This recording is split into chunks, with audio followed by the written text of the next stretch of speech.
Hello. कैसे हैं आप? तो आइए शुरू करते हैं।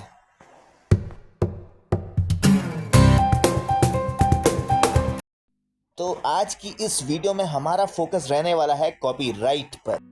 Hello guys, welcome back to the channel. आज की इस वीडियो लेक्चर में हम एक बहुत ज़्यादा इंपॉर्टेंट टॉपिक के बारे में बात करने वाले हैं। टॉपिक का नाम है आईपीआर, जिसे हम इंटेलेक्चुअल प्रॉपर्टी राइट भी बोलते हैं। ये एक ऐसी प्रॉपर्टी होती है जो कि कोई भी इंसान अपने इंटेलेक्ट से बनाता है, यानी कि अपने विचारों से क्रिएट करता है, अपने आइडियाज से क्रिएट करता है। और ये सिर्फ वही व्यक्ति बना सकता है जिसकी इंटेलेक्चुअल पावर बहुत तगड़ी होगी, बहुत दूरदृष्टि का जो व्यक्ति होगा। और इस व्यक्ति का ऐसा इन्वेंशन जो पूरे जनमानस यानी कि पूरी पॉपुलेशन के लिए यूज आए, ये अपने आप में एक बहुत बड़ी बात है। तो इसी में बहुत टाइप के इंटेलेक्चुअल प्रॉपर्टी राइट्स हमें देखने के लिए मिलते हैं, जैसे कि patent, trademark, copyright, geographical indication. तो बेसिकली जो है मेनली मेजरली तो ये जो चार टाइप के इंटेलेक्चुअल प्रॉपर्टी राइट आप सभी जानते होंगे।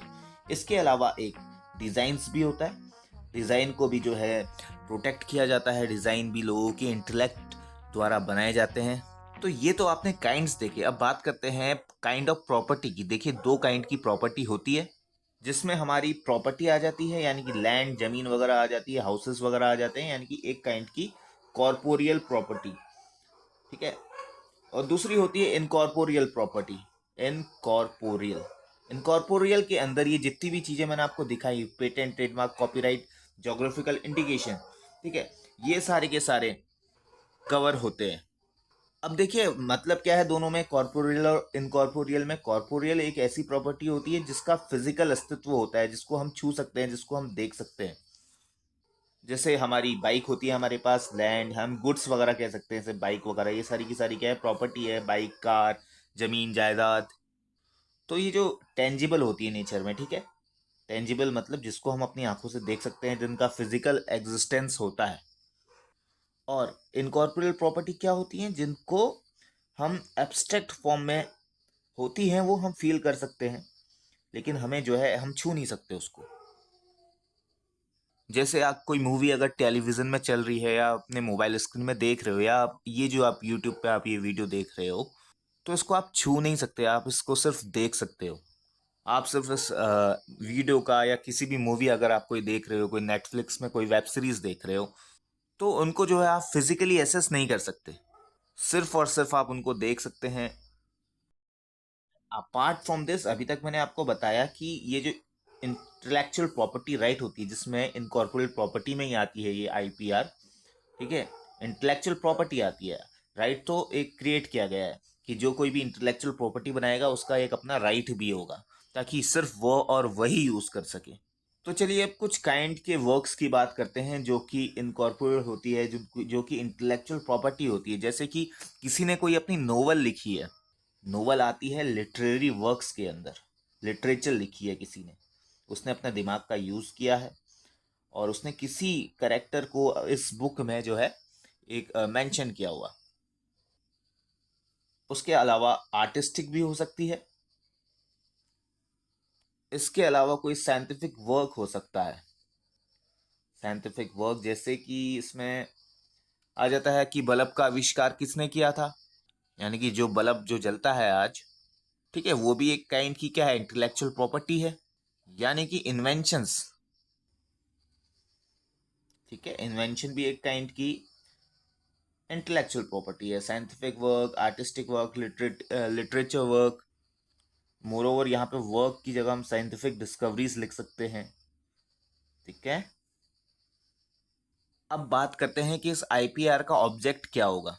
तो इसका सिर्फ और एकमात्र ऑब्जेक्ट ये होगा to respect the work of inventors, creators. और मोर ओवर हम ये स्पेसिफिक कर सकते हैं कि the main object of IPR law is to respect the work of inventors, creators whose product are outcome of their intellect. जिस किसी भी पर्सन ने अपनी इंटेलेक्ट के थ्रू कोई प्रॉपर्टी क्रिएट की है, ठीक है, तो उस प्रॉपर्टी को, उस इनकॉर्पोरियल प्रॉपर्टी को, जैसे कि मैंने अभी आपको बताया कि इंटेलेक्चुअल प्रॉपर्टी क्या है, एक काइंड ऑफ इनकॉर्पोरियल प्रॉपर्टी है। एक इंटेंजिबल फॉर्म में ये प्रॉपर्टी हमें देखने के लिए मिलती है। ठीक है। तो इन प्रॉपर्टी को कोई जो है एक्सप्लॉइट ना करे, कोई दूसरा बंदा किसी और की बनाई गई प्रॉपर्टी, इंटेलेक्ट से बनाई गई प्रॉपर्टी, कोई दूसरा पर्सन इसको एक्सप्लॉइट ना कर सके। तो उसको प्रोटेक्ट करने के लिए हमारे पास कुछ लीगल रिजाइम्स हैं, जैसे कि कॉपीराइट एक्ट है 1957 का, ट्रेडमार्क एक्ट है 1999 का, पेटेंट एक्ट है 1970 का, डिजाइन्स एक्ट है 2000 का, 2000 का मतलब 2000 ईयर का। फिर आता है geographical indication of goods registration and protection act, registration and protection rules 2003। तो मेरे प्यारे मित्रों, ये सब चीज़ तो अभी मैं आपको समझा ही दूंगा, लेकिन उससे पहले आपको ये समझना होगा कि ये जो जोग्राफिकल इंडिकेशन है, यानी कि एक पर्टिकुलर जोग्राफी में कोई चीज़, प्रोडक्ट अगर प्रोड्यूस होती है, जैसे कि आप बासमती राइस का नाम सुनते हैं, तो बासमती राइस अगर आप देखेंगे तो ये जो है मिड इंडिया के पंजाब वाले रीजन पे और ऐसे उत्तर प्रदेश वाले रीजन पे कुछ एरियाज पे इनको ये उगाई जाती है, वहाँ पे प्रोड्यूस होती है। तो जहाँ पे स्पेशली ये प्रोड्यूस होती है उसके अलावा और कहीं नहीं हो सकती, ठीक है। तो उस चीज़ को जो है जोग्राफिकल इंडिकेशन का एक सहारा मिल जाता है, एक टैग मिल जाता है, जीआई टैग जिसे बोलते हैं। तो बासमती राइस करके जिसका टैग मिल गया, तो वो बासमती राइस नाम से सिर्फ वही और वही लोग जो है अपने राइस बेच सकेंगे जिन्होंने जोग्राफिकल इंडिकेशन टैग को ले लिया है। जैसे बासमती राइस वाली जो कंपनी है जिसमें बासमती राइस नाम से जो चावल आते हैं, तो बासमती राइस कहने का मतलब ये है कि ये जो रीजन है, पंजाब वाला, महाराष्ट्र वाला जो रीजन है, यूपी वाला जो रीजन है, मध्य प्रदेश वाला जो रीजन है, इस एरिया में ही ये जो है राइस प्रोड्यूस होते हैं, और इस एरिया में जो जो राइस प्रोड्यूस करता है उन्हीं को ये टैग मिलता है।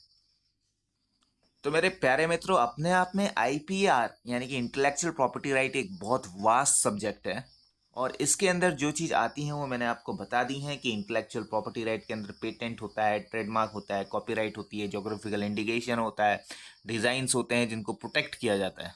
तो सबसे पहले आज के इस वीडियो लेक्चर में जो हम फोकस करने वाले हैं वो है कॉपीराइट पर, यानी कि कॉपीराइट एक्ट 1957।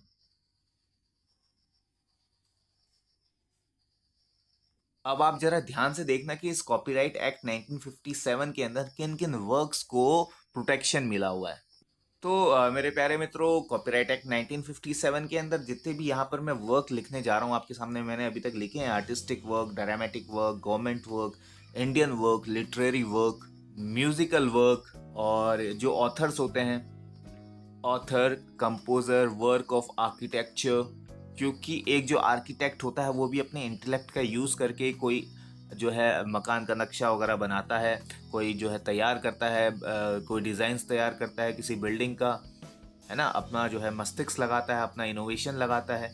ओवरऑल कहने का मतलब है अपनी इंटेलेक्ट पावर का यूज़ करता है। और वैसे ही अगर आर्टिस्टिक वर्क की बात करें तो वहाँ पे कोई आर्टिस्ट है जो फोटोग्राफ वगैरह बना रहा है, कोई पेंटिंग बना रहा है ना। तो यानी कि कहने का मतलब इनका कहीं ना कहीं अपना जो है इंटेलेक्ट यूज़ हो रहा है, इनकी तार्किक शक्ति, और हिंदी में एक्चुअल में क्या बोलेंगे इसको, इंटेलेक्ट पावर को, जो भी आप देख लेना।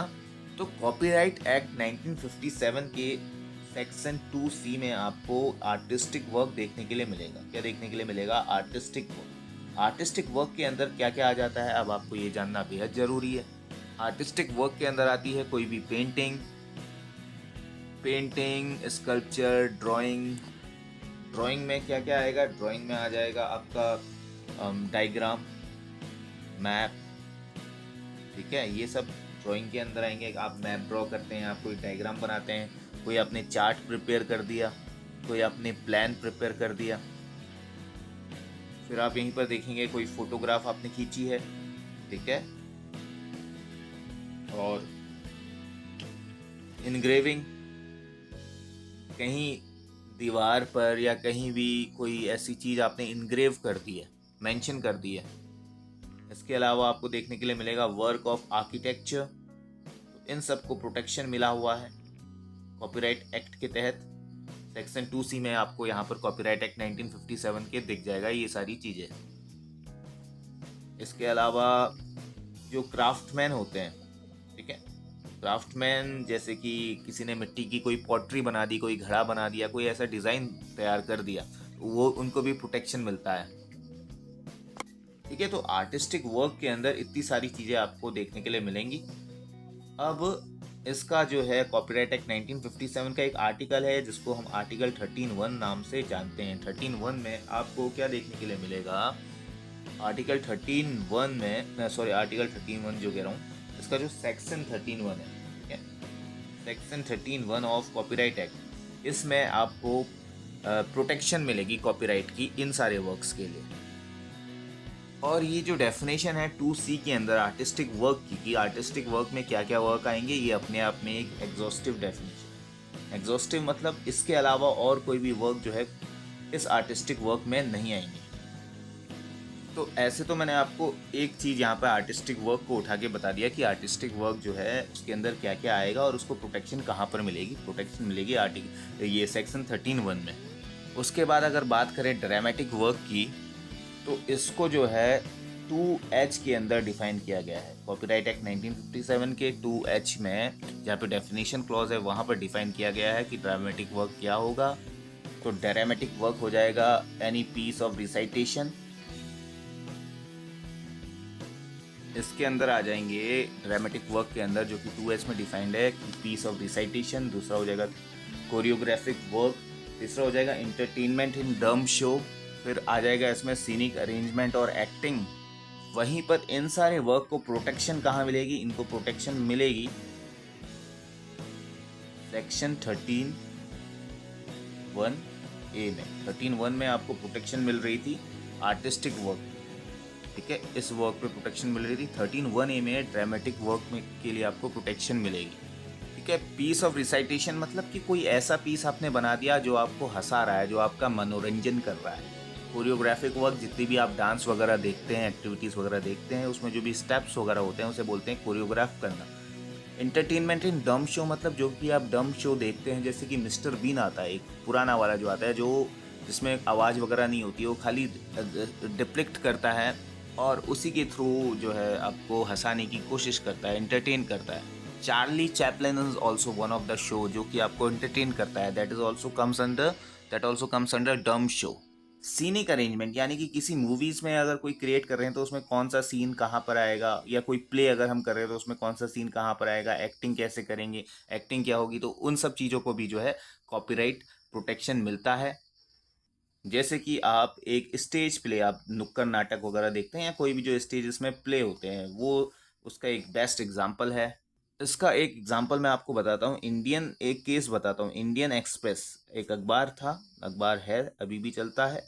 इंडियन एक्सप्रेस वर्सेस जगमोहन, 1985 का ये केस लॉ है। तो यहाँ पर जगमोहन भैया द्वारा एक स्टेज प्ले ऑर्गेनाइज कराया गया था, एक क्रिएट कराया गया था, और उस स्टेज प्ले को इंडियन एक्सप्रेस वालों ने अपने न्यूज़पेपर में छाप दिया कि इस फलानी फलानी जगह ऐसा ऐसा वर्क हुआ था और इसमें ऐसी ऐसी चीज़ें दिखाई थी। तो इन्होंने क्लेम किया कि ये जो है मेरा पूरा का पूरा एक अपना आर्टिस्टिक वर्क है, ये एक मेरा पूरा ड्रामेटिक वर्क है, इसमें मेरी मेहनत लगी हुई है, तो इसको आपने जो है छाप दिया है, अपने कॉपीराइट आपने जो है अपने अखबार में छाप दिया है, तो इसलिए मुझे कॉपीराइट का प्रोटेक्शन मिलना चाहिए। तो इस केस में ये हेल्ड हुआ था कि किसी भी पीस को अगर आप किसी न्यूज़पेपर में एक्सप्रेस कर रहे हो तो that will not be held as infringement of copyright, ठीक है। इन्फ्रिंजमेंट ऑफ कॉपीराइट ये हेल्ड नहीं कराया जाएगा, ये हेल्ड नहीं होगा, इन्फ्रिंजमेंट ऑफ कॉपीराइट नहीं होगा। फिर इसके बाद जो है हम अपना चलते हैं गवर्नमेंट वर्क पे। वहीं पर गवर्नमेंट वर्क को 2K में डिफाइन किया गया है कॉपीराइट एक्ट 1957 के। गवर्नमेंट वर्क ऐसा वर्क होता है जो कि पब्लिश किया जाता है under the direction of government या under the control of government. So हम ये कह सकेंगे कि गवर्नमेंट वर्क जो है सेक्शन 2K में डिफाइन किया गया है, यानी कि ये एक ऐसा वर्क होता है which is directly under the control of, या फिर हम कह सकते हैं work of government.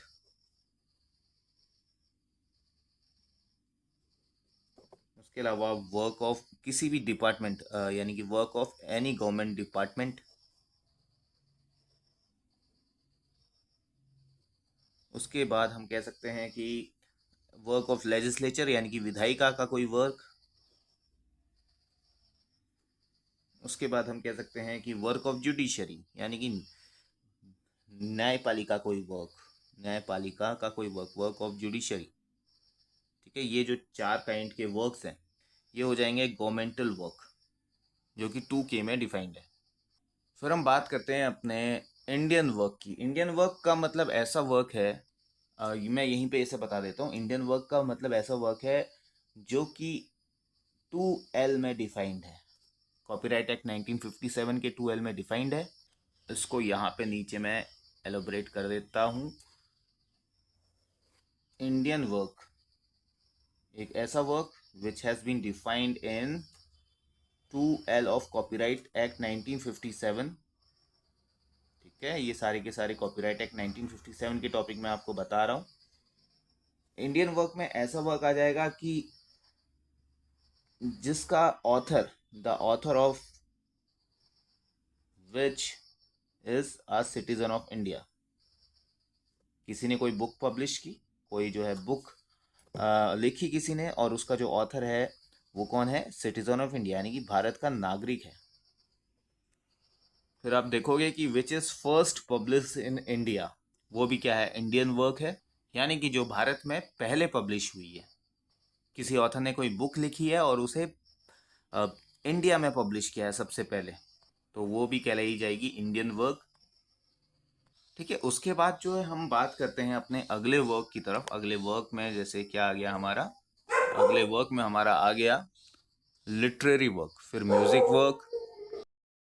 Literary work की अगर बात करें तो इसको 2O में डिफाइन किया गया है। लिटरेरी वर्क के अंदर आता है, मैं यहाँ पे नीचे पे मेंशन कर रहा हूँ इसको, कंप्यूटर प्रोग्राम, ठीक है, टेबल्स एंड कंपाइलेशन और कंप्यूटर डेटाबेसेस।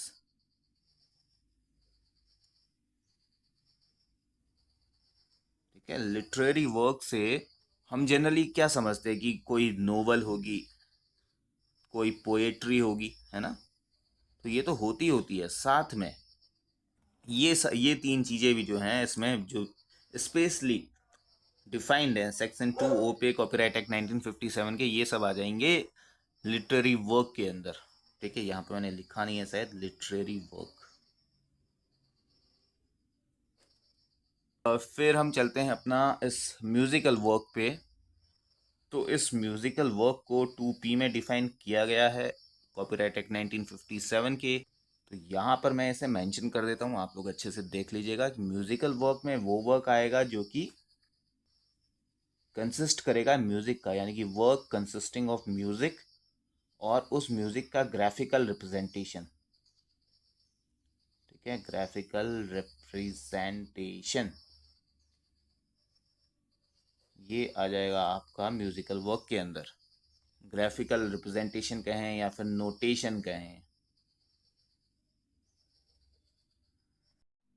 तो देखिए ऑथर में क्या होगा ना, ऑथर में जो है आपको जितने भी यहाँ पे वर्क दिख रहे हैं, ड्रामेटिक वर्क है, आपको यहाँ पे जो दूसरा म्यूजिकल वर्क दिख रहा है, आर्टिस्टिक वर्क दिख रहा है, ये ड्रामेटिकल वर्क, ये आर्टिस्टिक वर्क, ये म्यूजिकल वर्क।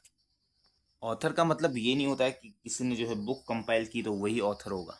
ठीक है, तो यहाँ पर जो है पूरा लार्ज तरीके से समझा रखा है कि ऑथर कौन होगा।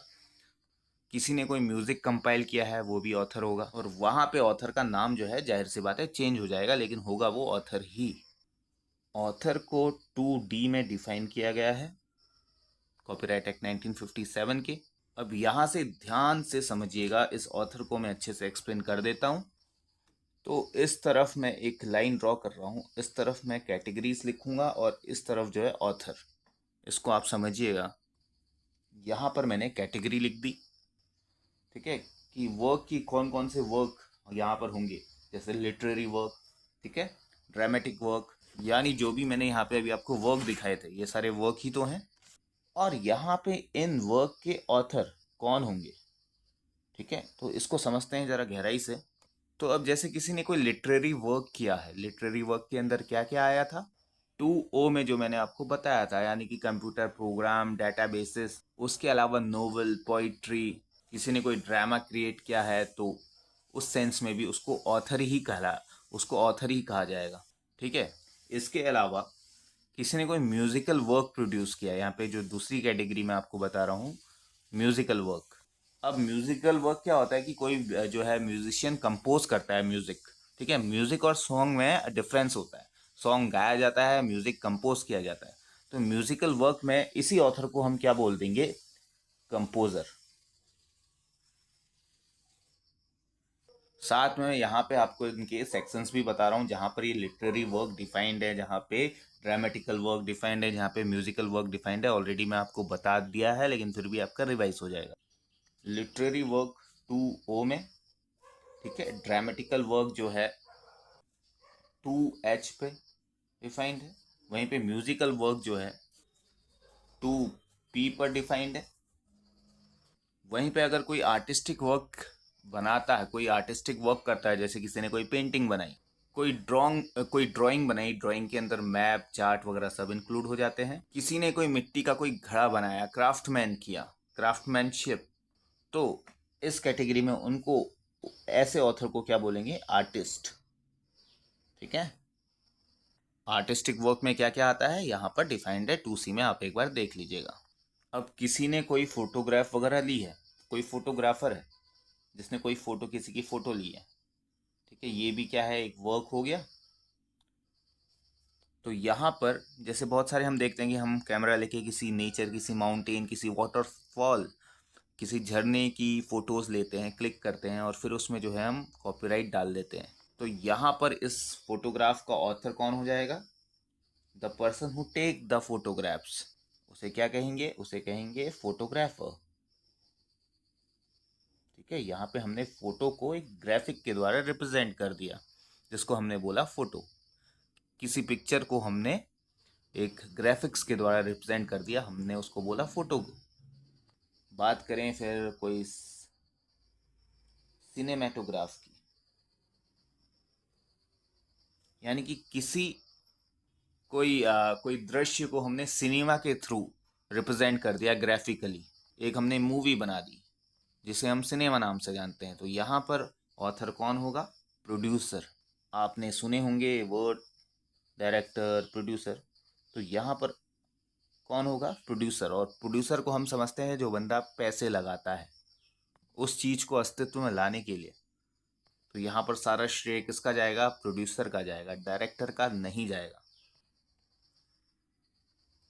साउंड रिकॉर्डिंग, साउंड रिकॉर्डिंग का भी ऑथर कौन कहलाएगा, वो कहलाएगा प्रोड्यूसर, ठीक है।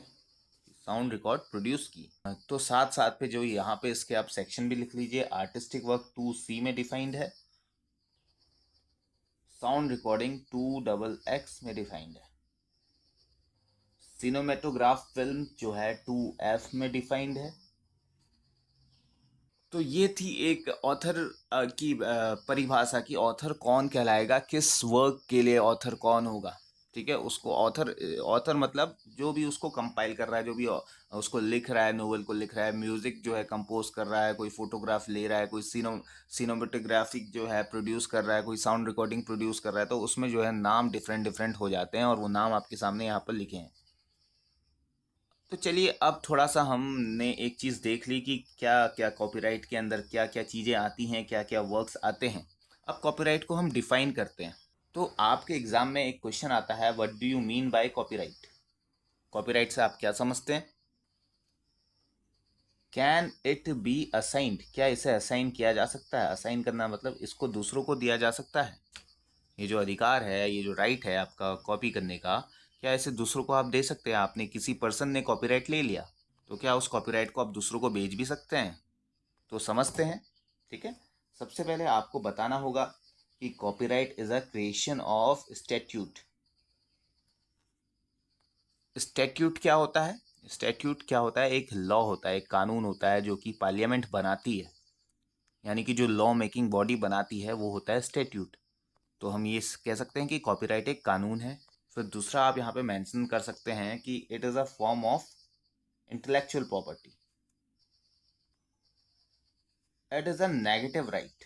नेगेटिव राइट क्यों, क्योंकि इट प्रिवेंट्स अदर, दूसरों को ये रोकती है कॉपी करने से, है ना। It is a negative right, कि पहले आपको परमिशन लेनी पड़ेगी, तब ये जो है आप कॉपी कर सकते हैं। ये हर किसी का राइट नहीं है, पहली बात तो ये है, ठीक है। It is a monopolistic right. Section 14, ठीक है, सेक्शन 14 का आएगा कॉपीराइट एक्ट 1947 का, copyright act, sorry, copyright act 1957 का। यहाँ पर जो है कॉपीराइट की, it provide, section 14 of copyright act 1957 provides meaning of copyright. ठीक है, मीनिंग तो अभी तक आप सब समझ गए होंगे, प्रोवाइड्स मीनिंग ऑफ कॉपीराइट। अब जितने भी वर्क अभी तक आपने ऊपर समझे थे, ठीक है, तो क्योंकि एक ये प्रॉपर्टी है, प्रॉपर्टी को हम किराए में दे सकते हैं, है ना। कोई हमने म्यूजिक बनाई तो हम दूसरे को किराए में दे सकते हैं, कि उससे हम रेवेन्यू जनरेट कर सकते हैं। कोई हमने मूवी बनाई, मूवी को हम लोगों को मासेस तक पहुंचा सकते हैं, और उस मासेस को हम वो मूवी बेच सकते हैं, क्योंकि जो है सिनेमाज में मूवीज वगैरह बिकती हैं, लोग खरीदते हैं, उससे रेवेन्यू जनरेट होता है। तो एक लीगल मैक्सिम है, लीगल मैक्सिम का नाम है इप्सो फैक्टो कॉपीराइट। इसका मतलब होता है कि राइट टू कॉपी और रिप्रोड्यूस द वर्क। यानी कि कोई म्यूजिक हमने अगर किसी ने कंपोज कर दिया है, यानी कि जो अभी मैंने अभी आपको ऊपर ये कैटेगरी बताई थी, किसी ने म्यूजिकल वर्क कोई कंपोज किया है, किसी ने कोई म्यूजिक बनाया है, उसको कंपोज किया है कंपोजर ने, तो अपनी इंटेलेक्ट पावर से जो है उसने वो म्यूजिक क्रिएट किया है। अब उसको जो है कोई बंदा कॉपी कर सकता है, बिल्कुल कर सकता है। तो उस म्यूजिक को कॉपी करके वो कुछ दूसरी चीज बना सकता है, कोई दूसरी चीज रिप्रोड्यूस कर सकता है, लेकिन तभी कर सकता है जब वो प्रायर परमिशन लेगा उस पर्टिकुलर कंपोजर की, जिसने वो म्यूजिक ओरिजिनली कंपोज किया है। तो इसका कंप्लीट जो मतलब हो जाएगा इप्सो फैक्टो कॉपीराइट, मतलब राइट टू कॉपी और reproduce the work in which copyright subsist. क्योंकि देखिए हम क्या करते हैं कि हम बहुत सारे वर्क ऐसे करते हैं, जैसे हमें किसी का कोई गाना पसंद आया तो हम सोचते हैं कि हम उसको कॉपी करके, उसको डाउनलोड करके अपने चैनल पे उसको हम क्या करें, अपलोड कर दें। ठीक है, तो ये है। और इसके बाद हम इसमें कॉपीराइट में हम ये बता सकते हैं कि copyright is an exclusive right, it is an exclusive right which allows other to copy the same thing. It is an exclusive right to do or to authorize, to do या फिर authorise, किसी दूसरे को authorise करना। ठीक है, exclusive right to do और authorize others to do certain acts in relation to literary, dramatic और म्यूजिकल वर्क। दूसरा artistic work,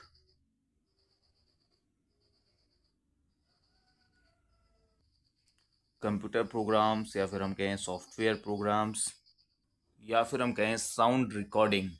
so overall, copyright is an exclusive right which authorize others to do certain acts in relation to literary work, in relation to dramatic work, in relation to artistic work, in relation to cinematographic films, and in relation to computer program, and in relation to software programs and sound recording।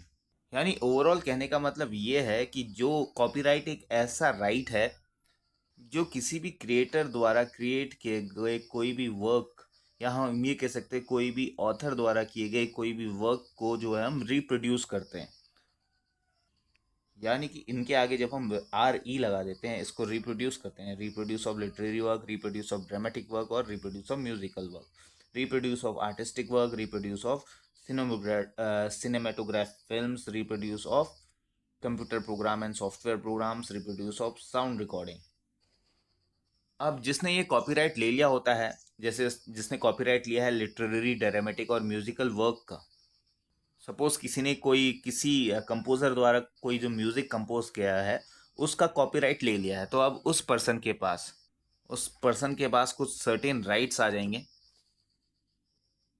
ठीक है, और उस person को हम क्या बोलेंगे, उस person को हम बोलेंगे कॉपीराइट ओनर, कि इसने इस कॉपीराइट को ओन किया है, खरीदा है।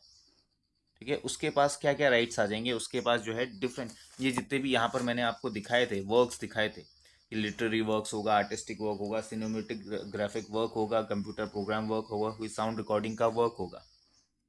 तो इन सब के कंटेक्स्ट में अगर किसी भी एक वर्क को हम लेते हैं, जैसे हमने ले लिया कोई भी लिटरेरी वर्क हमने ले लिया, या फिर हम ले सकते हैं कोई भी ड्रामेटिक वर्क, ठीक है, या फिर हम कोई ले सकते हैं कोई म्यूजिकल वर्क। अब मतलब समझिएगा। या फिर हम ये कह सकते हैं कि इनका right of copyright owner in context of, in context of these works, क्या क्या राइट होंगे उस कॉपीराइट ओनर के, कि वो उस वर्क को रिप्रोड्यूस कर सके, to reproduce the work in any form, to issue copy of the work. यहीं तक नहीं, किसी कोई जैसे कोई म्यूजिक डायरेक्टर ने कोई म्यूजिक कंपोज किया, जैसे यो यो हनी सिंह का कोई भी गाना कंपोज किया, अब टी सीरीज वाले क्या करेंगे, उस गाने का कॉपीराइट ले लेंगे हनी सिंह से, क्योंकि हनी सिंह जो है मेन कंपोजर है। और उस गाने को जो है क्या करेंगे, दूसरे वीडियोग्राफिटिक फॉर्म में लेके आएंगे। कोई जो है दूसरी वाली, कोई क्या नाम है उस हीरोइन का, ब्लू आइज वाले गाने पे जो है, तो उसको ग्राफिटिकल फॉर्म में एक वीडियो में रिप्रेजेंट कर सकेंगे। ठीक है, तो टी सीरीज वालों के पास एक्सक्लूसिव राइट आ गया कि उसको उनने रिप्रोड्यूस कर दिया। हनी सिंह ने कोई म्यूजिक कंपोज किया, ठीक है, ऑडियो सॉन्ग ऑडियो फॉर्मेट में था, उसको जो है वीडियो फॉर्मेट में टी सीरीज वाले ले आए, उसमें थोड़ी सी मेहनत और की, और एक नया जो है एक नई चीज उन्होंने तैयार कर दी। दूसरा जो राइट आ जाएगा कॉपीराइट ओनर के पास, कि वो उसकी कॉपी इश्यू कर सकते हैं, टू इश्यू कॉपी, या फिर मोर स्पेसिफिक हम लिखना चाहें तो हम लिख सकते हैं कि to issue copies of the work to the public. कहाँ इश्यू करेंगे, पब्लिक पे, ठीक है। तीसरा राइट क्या हो जाएगा, to perform the work in public, to perform the work in public.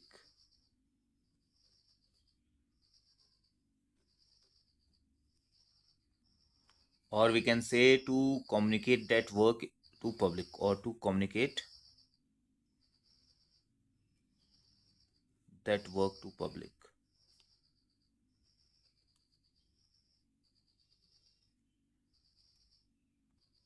ठीक है, तो एक पॉइंट मैं यहाँ पे आपको बताना जा रहा हूँ, टू मेक एनी ट्रांसलेशन और एडेप्टेशन ऑफ द वर्क, यानी कि एक जो म्यूजिक है उसको आप दूसरी लैंग्वेज में ट्रांसलेट कर रहे हो। कोई इंग्लिश म्यूजिक है उसको आप हिंदी म्यूजिक में ट्रांसलेट कर रहे हो, उसमें भी आपकी यहाँ पे इंटेलेक्ट लगेगी।